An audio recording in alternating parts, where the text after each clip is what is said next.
Hello बच्चों, आइए हम लोग अब लास्ट क्लास में क्या बोले थे कि हम लोग अब देखेंगे कि number of electric field lines कैसे है सो कहीं से गुज़रता है। तो कहीं से गुज़रेगा तो उसको हम लोग कैसे शो करते हैं, दिखाते हैं। और उसका अगर number of electric field lines हम लोग समझते हैं कि जितना चार्ज बड़ा होगा उसका इलेक्ट्रिक फील्ड उतना अधिक होगा, मतलब जितना चार्ज का अधिक मात्रा होगा तो उसका है सो हम लोग क्या कहेंगे कि इलेक्ट्रिक फील्ड अधिक होगा। इलेक्ट्रिक फील्ड अधिक होगा तो इलेक्ट्रिक फील्ड लाइंस अधिक बनेंगे।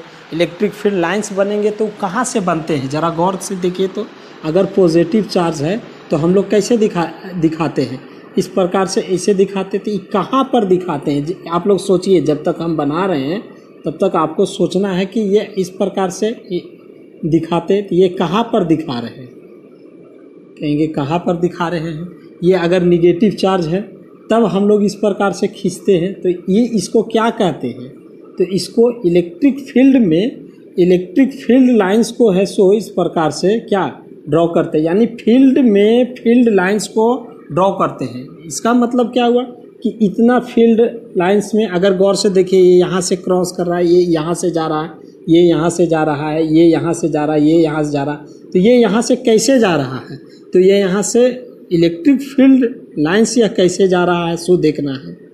अब अगर और बढ़ा दे तो फील्ड जैसे जैसे बढ़ाएंगे तो यहाँ पर क्या हो रहा है कि इलेक्ट्रिक फील्ड लाइंस में इस प्रकार से लाइंस ऐसे इससे हो करके गुजर रहा है। तो ये हम बोले क्या, हम बोले कि यह फील्ड में हम लोग फील्ड लाइंस को ड्रॉ करते हैं, फील्ड लाइंस को ड्रॉ करते हैं।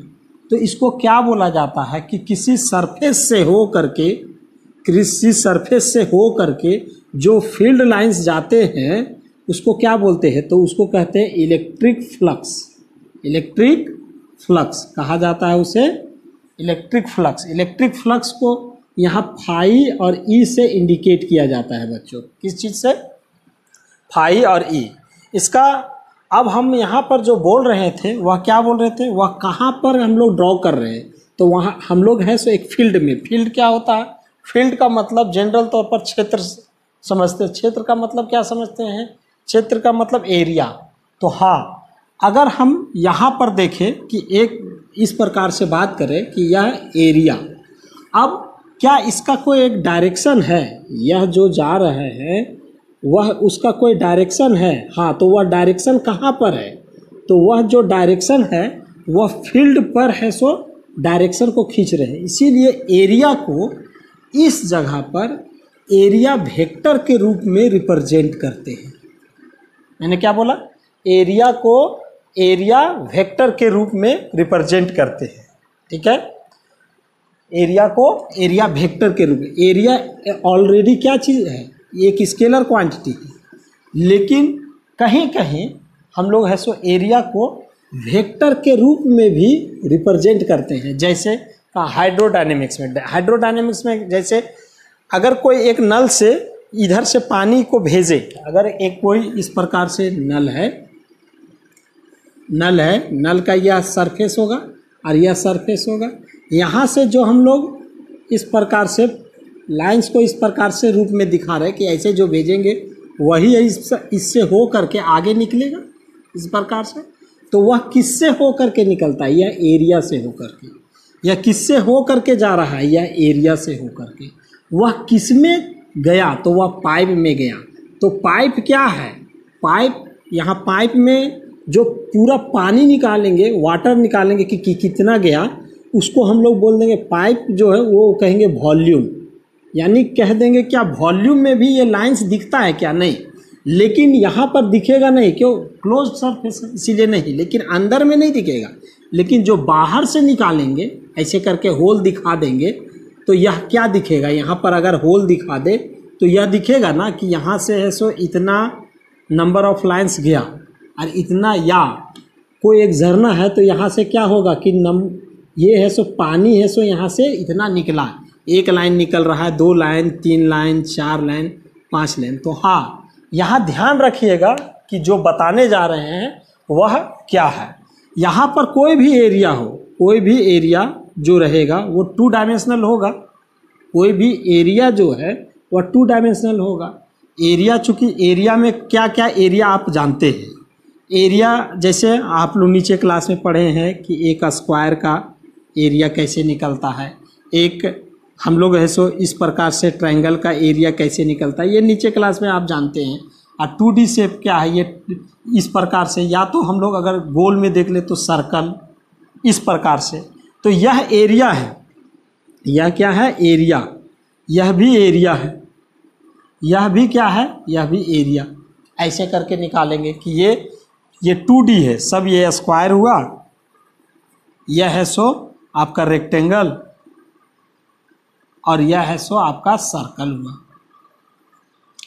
तो स्क्वायर, इसमें क्या होगा, जो पानी निकलेगा, अगर मान लीजिए कि पानी के जगह यहाँ पर ऐसे करके इस प्रकार से हम होल कर दे, ऐसे करके होल कर दे ऐसे, और इसमें है सो आप कोई पतला पतला है सो कांटी इसमें डाल दीजिए, ऐसे करके, ऐसे ऐसे ऐसे ऐसे ऐसे ऐसे करके कांटी, तो कैसा दिखेगा, ऐसे करके कांटी, या तो ऊपर से ऐसे करके दिखेगा कि ऊपर से नीचे जा रहा है, या तो फिर मतलब इसका जो है वह ऑलवेज है सो डायरेक्शन क्या होगा, पानी यहाँ से डालेंगे तो पानी ऐसे निकलेगा, और या तो इधर से डालेंगे तो उधर निकलेगा। उसी प्रकार से हर 2 डायमेंशनल में अगर देखेंगे तो दोनों साइड से निकलते हुए हम लोगों को दिखेगा। इस प्रकार से हम लोग जितना भी चाहे अपना डॉट बना ले तो दिखेगा।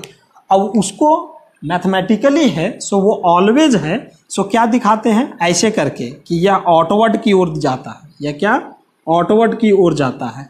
तो कहेंगे सर अंदर नहीं जाएगा, अंदर 2 डायमेंशनल में अंदर भी जाएगा।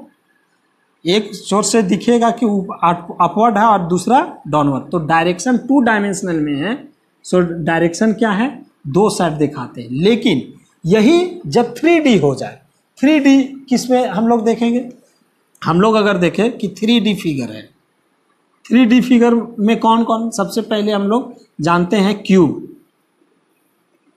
इस प्रकार से हम लोग क्यूब बनाने के लिए ये करते हैं। तो यह क्यूब में हम लोग जो दिखाएंगे वह ऑलवेज, यहाँ ध्यान रखिएगा कि यहाँ किस प्रकार से बना रहे हैं। तो यह अगर हम लोग कोई भी एक फेस को लेते हैं, इस फेस को, ये क्यूब को देखिए, ये एक सतह ये हुआ, दूसरा इसके नीचे ये, तीसरा ये, चौथा उसका ये, और ये पांचवा, और ये छठा।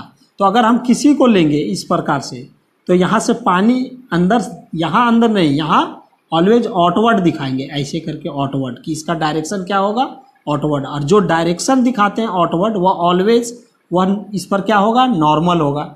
उसी प्रकार से अगर हम लोग इस सतह का बात करें, ऊपर वाला का, तो इस प्रकार से दिखाएंगे आउटवर्ड, ये डायरेक्शन इस प्रकार से दिखाएंगे।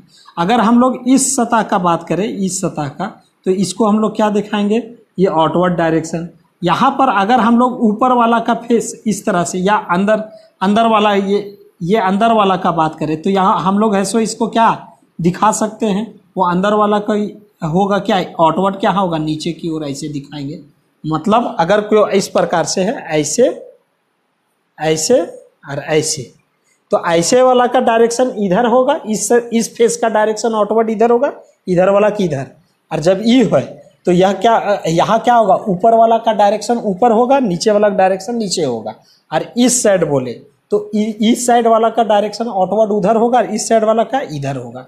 ये क्यूब का हो गया, क्यूब हो गया, क्यूबॉइड हो गया। या तो एक हम लोग मान लो कि इस प्रकार से हम लोग है सो इस प्रकार से गोला समझते हैं, स्फेयर का डायरेक्शन क्या होगा, तो स्फेयर का प्रत्येक हम लोग अब यहाँ कैसे दिखाएंगे, प्रत्येक पॉइंट पर आउटवर्ड डायरेक्शन, इस प्रकार से प्रत्येक पॉइंट पर आउटवर्ड डायरेक्शन है सो दिखाएंगे इस प्रकार से कि ये आउटवर्ड की ओर डायरेक्शन है सो ऑलवेज दिखाएंगे सरफेस किसमें, ये हम लोग दिखाएंगे। अगर कोई स्फेयर है तो इसका डायरेक्शन क्या होगा, ये तो ये क्या हो गया, ये सरफेस पर है, ये सरफेस पर देखिए, ये सरफेस पर आउटवर्ड की ओर है सो डायरेक्शन दिखा रहे हैं कि ऑलवेज। कहेंगे इनवर्ड क्यों नहीं लेते, इनवर्ड यहाँ पर है सो क्या हो जाएगा, 0 हो जाएगा। चूंकि यहाँ पर जितना देखिए इस आउटवर्ड में यहाँ पर जितना है सो इस सतह का 2 भाग होगा, इधर एक इधर, तो ई यहाँ से इनवर्ड हो जाएगा। सॉरी इस सतह के लिए ये अगर हम देखना चाहें तो ये ऑटवर्ड हो जाएगा, इस सतह का राइट साइड, लेकिन ये लेफ्ट साइड क्या है, ऑटवर्ड है। अब उसके बाद यहाँ से यहाँ आ जाइए तो ई यहाँ पर क्या आ जाएगा, ये है। सो इस प्रकार से दिखेगा कि यहाँ से ई है, सो इसके अंदर यहाँ ऑटवर्ड, अगर हम लोग इस राइट साइड को ऑटवर्ड मानते हैं तो इस सतह के लिए ये लेफ्ट साइड ये इनवर्ड दिखाएंगे, तो ये कैंसिल हो जाएगा। इसीलिए ऑटवर्ड ऑलवेज है। सो 3D में नॉर्मल डायरेक्शन लेते हैं, वह क्या है, ऑटवर्ड लेते हैं। अब यहाँ पर ये सब जो फिगर बता करके आपको बताना क्या चाह रहे हैं, तो यह बता रहे थे कि एरिया जो है वह एरिया वेक्टर को हम लोग अगर सिंपली ऐसे करके एक्स एक्सिस, वाई एक्सिस और ये जेड एक्सिस ऐसे ऐसे ऐसे ऊपर में कहाँ खींचेंगे, नहीं खींच सकते, तो इसको नीचे ऐसे दिखाते हैं जेड एक्सिस। अगर हम लोग यहाँ पर कोई एक है सो इस प्रकार से मान ले कि कोई इस प्रकार से है, सो एरिया है, इस प्रकार से क्या एरिया है, तो यह तो एरिया जैसे आप निकालते, एरिया जैसे निकालते वैसे एरिया होगा, लेकिन इसका डायरेक्शन क्या होगा, ये ऑटवर्ड ऐसे दिखेगा, ये डायरेक्शन ऑटवर्ड दिखेगा। तो हम लोग ये किसका बात किए, ये रेक्टेंगल का बात किए, ये रेक्टेंगल शेप का दिख रहा है, अच्छा रेक्टेंगल शेप का दिख रहा है, इसलिए रेक्टेंगल बोल दिए। अगर यही यहाँ क्यूब हो जाए, ये क्यूब इसको रख देंगे, तो ये डायरेक्शन है, इसका कितना डायरेक्शन में दिखाएंगे, तो जितना एरिया होगा, जितना फील्ड होगा, तो फील्ड कितना, फील्ड का मतलब जितना इसका फेस होगा, तो एक क्यूब में फेस कितना होता है, 6 फेसेस होते हैं, कितना होता है, 6 फेसेस होते हैं, तो 6 और आउटवर्ड डायरेक्शन है सो दिखाएंगे। हालांकि यहाँ पर अभी आपको कितना 1 2 3 4 ही दिखा है, एक उस साइड वाला के लिए बाहर और ये इस साइड के लिए आउटवर्ड है सो दिखेगा। तो हम लोग यहाँ पर ऐसे करके दिखाएंगे, क्या ऐसे, ये एरिया का यह आउटवर्ड दिखेगा, ये ऐसे करके, तो ये ऊपर दिखेगा, तो ये कौन है, अगर गौर से देखिए, ये एक्स एक्सिस, ये वाई एक्सिस, तो इस पर कौन एक्सिस है, सो परपेंडिकुलर है, तो ये जेड एक्सिस है, ये इधर जो खींचे ये जेड एक्सिस है। तो हम लोग इसको क्या लिखेंगे, एरिया वेक्टर इक्वल्स टू, एक वेक्टर का क्या होता है, मैग्नीट्यूड होता है, मैग्नीट्यूड, और उसका क्या होता है, डायरेक्शन होता है। तो मैग्नीट्यूड और डायरेक्शन कैसे लिखेंगे, तो मैग्नीट्यूड तो ऐसे करके ही लिखेंगे, मैग्नीट्यूड ये, और डायरेक्शन क्या होगा, ये आउटवर्ड। तो बोर्ड में हम लोग इस प्रकार से दिखा देते हैं कि ये आउटवर्ड एन यूनिट वेक्टर लिखेंगे, या ए को ए ही यूनिट वेक्टर ऐसे लिख देते हैं, ए यूनिट वेक्टर। अगर कोई चाहे कि नहीं सर हम इसको ऐसे करके लिख सकते हैं क्या, ऐसे करके ऐसे लिख रहे हैं, area vector is equal to vector A, और इसको हम लोग ऐसे करके है, जेड एक्सिस में यूनिट वेक्टर के होता है, तो लिख सकते हैं, लिख सकते हैं, कोई दिक्कत नहीं है।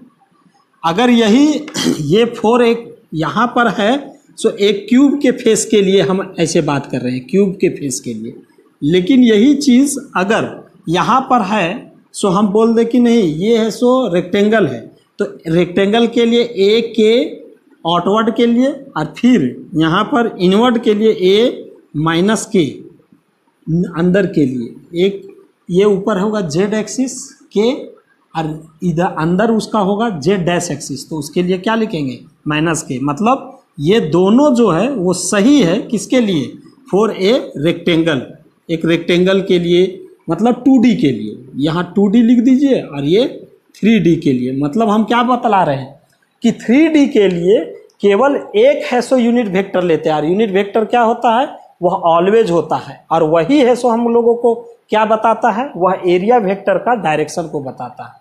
तो इतना में आप लोगों को मुझे लगता है करीब करीब है सो समझ में आ गया होगा कि एरिया वेक्टर को मैथमेटिकली कैसे रिप्रेजेंट करते हैं, कि एक मैग्नीट्यूड और डायरेक्शन के साथ, और एरिया का डायरेक्शन कैसे देते हैं, ऑलवेज आउटवर्ड देते हैं। कैसे देते हैं, आउटवर्ड की ओर देते हैं। कोई भी सतह है उस सतह का आउटवर्ड, जैसे अगर मान लीजिए यहाँ पर ऐसे सतह देखे तो इसका आउटवर्ड क्या होगा, ये होगा, और इधर ऐसे देखे तो इसका आउटवर्ड क्या होगा, ये होगा। अगर हम इधर से ऐसे करके देख रहे हैं तो इसका आउटवर्ड ये हो गया, और ऐसे करके देख रहे हैं तो इसका आउटवर्ड ये हो गया, और बीच में देख रहे हैं तो नहीं पता, तो उस समय है सो हम लोगों को कहाँ से आउटवर्ड है सो समझना होगा। अगर कोई इधर से आ रहा है तो इधर से आ रहा है तो इसके लिए आउटवर्ड तो इधर ना होगा, और अगर कोई इधर से ऐसे करके दिखा रहे ऐसे आ रहा है तो इसके लिए आउटवर्ड इधर ना होगा। तो ये क्वेश्चन में दिखेगा कि कैसे है सो होता है। मतलब आउटवर्ड है सो हम कैसे लेंगे, दिखेगा कि हमको आउटवर्ड कैसे लेना चाहिए। जैसे इस सतह के लिए अगर देखें तो इसके लिए आउटवर्ड इधर लेंगे। अगर हम लोग इस सतह का बात करें, इस सतह के लिए तो आउटवर्ड इधर लेंगे ऐसे करके। इस सतह का अगर हम जैसा जहाँ खड़ा है वहाँ से देखें तो आउटवर्ड ऐसे देखेंगे, ठीक है। अब आ कहाँ से रहा है, तो ये तो बाहर तो दिख रहा है ना कि ये क्लोज सरफेस के, ये क्लोज सरफेस के ये सभी क्या कहलाएंगे, क्लोज्ड सरफेस, क्लोज्ड सरफेस। चूंकि ये बंद है तो 3D को क्लोज सरफेस के रूप में जाना जाता है फिजिक्स में। तो यहाँ पर क्या है कि ये है सो आउटवर्ड दिखेगा। उसके बाद ये नीचे वाला के लिए आउटवर्ड, देखिए ये नीचे आउटवर्ड तो बाहर ये दिखेगा। तो ये आपको अपने से देखना होगा कि आउटवर्ड कैसे हो रहा है, ठीक है। तो मुझे लगता है एरिया वेक्टर है सो आप समझ गए होंगे। अब इसी एरिया वेक्टर का डायरेक्शन को हमेशा ध्यान में रखना है कि आउटवर्ड लेते हैं। अगर आप आउटवर्ड लेते हैं और ये ध्यान रखेंगे तो आगे का गॉस लॉ जितना भी पढ़ेंगे सब आसान हो जाएगा। गॉस लॉ और इलेक्ट्रिक फ्लक्स पहले पढ़ेंगे और इलेक्ट्रिक फ्लक्स से ही हम लोग गॉस लॉ में कैसे जाएंगे, और गॉस लॉ का फिर है सो बाकी है सो एप्लीकेशन देखेंगे। ये बहुत इंपॉर्टेंट होता है और बहुत आसान भी है। हम लोग पढ़ना स्टार्ट यहीं से किए हैं और फिर देखिए अभी तक वहीं पर है। तो कहने का मतलब केवल ये सोचने का तरीका कि पहले हम चार्ज सोचे, फिर फोर्स सोचे, फिर फील्ड सोचे, फिर फील्ड लाइन सोचे, फिर फील्ड लाइंस कितना नंबर के रूप में है सो रिप्रेजेंट कर दिए, और नंबर के रूप में जो जाएगा उसको इलेक्ट्रिक फ्लक्स कहते हैं। तो नेक्स्ट टॉपिक हम इलेक्ट्रिक फ्लक्स है सो दिखाएंगे क्या होता है। Thank you.